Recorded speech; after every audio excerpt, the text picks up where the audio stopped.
I want to read a citation I received from the gangbangers in District 2.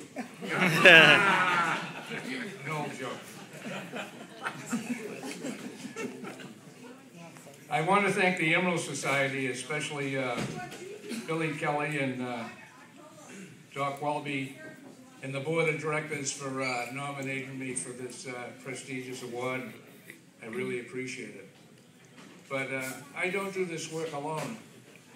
I have the people at this table over here, my Board of Directors, have to stand up and take a bow.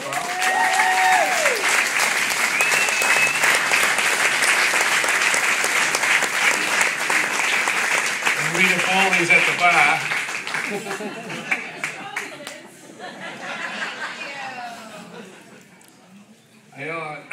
I also want to thank the Emerald Society has been one of our greatest supporters in raising money for cops for kids with cancer.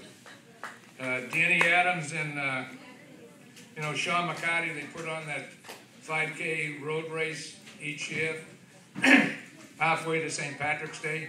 Them and their committee, I'd like to thank them. Over the last couple of years, they've raised over $10,000 for cops for kids with cancer.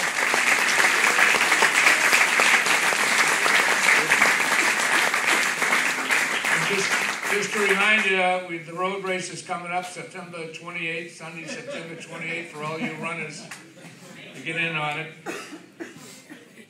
I'd also like to thank Frankie McLaughlin and his committee here at the Emerald Society. They did fundraisers and raffles for us, and they raised over $10,000 for us also.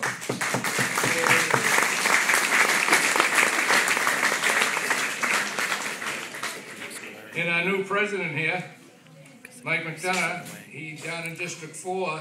They ran a golf tournament down in Wampatuck in Canton and raised us $2,500.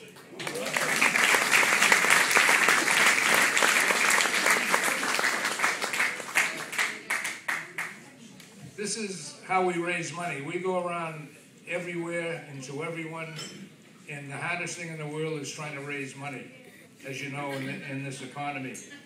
When we think of the families, if you have a child that's sick at home, how you worry about them, they have measles or a cold or anything else, you hover over them, you're scared for them. But if you have a child with cancer, he's sick every day of his life. And this is something that these poor families have to go through. And not only that, a lot of them, when you throw no income on top of it, it's a double whammy. Some of these people that we've helped were homeless. Some of them were on their last mortgage payment. Some of them couldn't pay their heating bill of $600.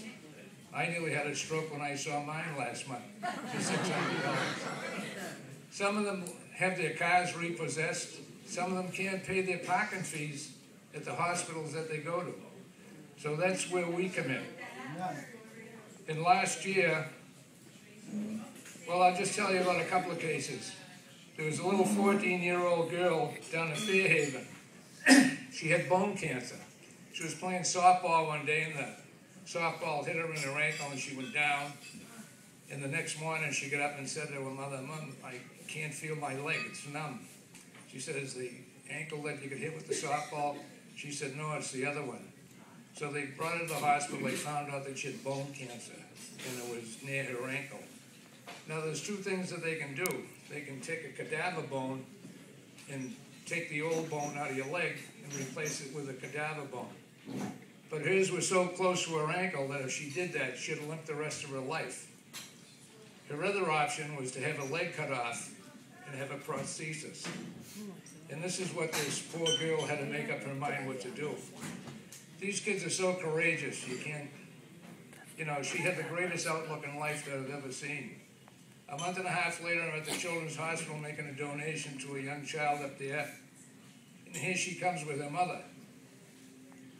And she knew the child that was there because she had met them in her visits to the hospital.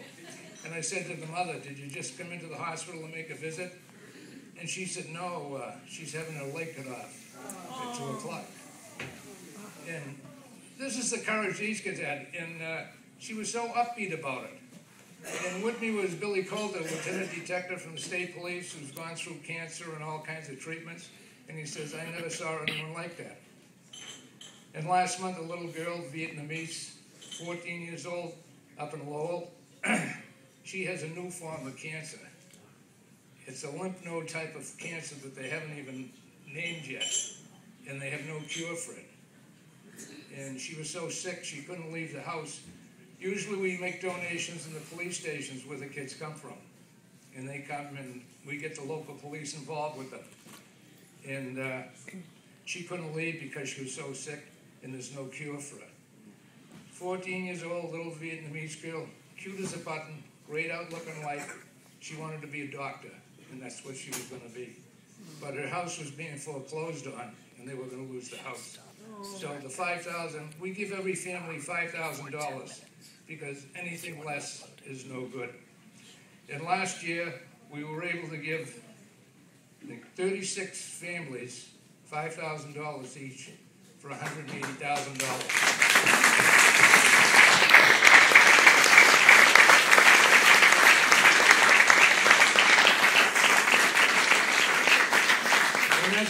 And that's because of people like you in this room, the Emerald Society, the Boston Police have done great with us, with Colbeck, where the officers donate so much each month to Colbeck, which the money comes to us.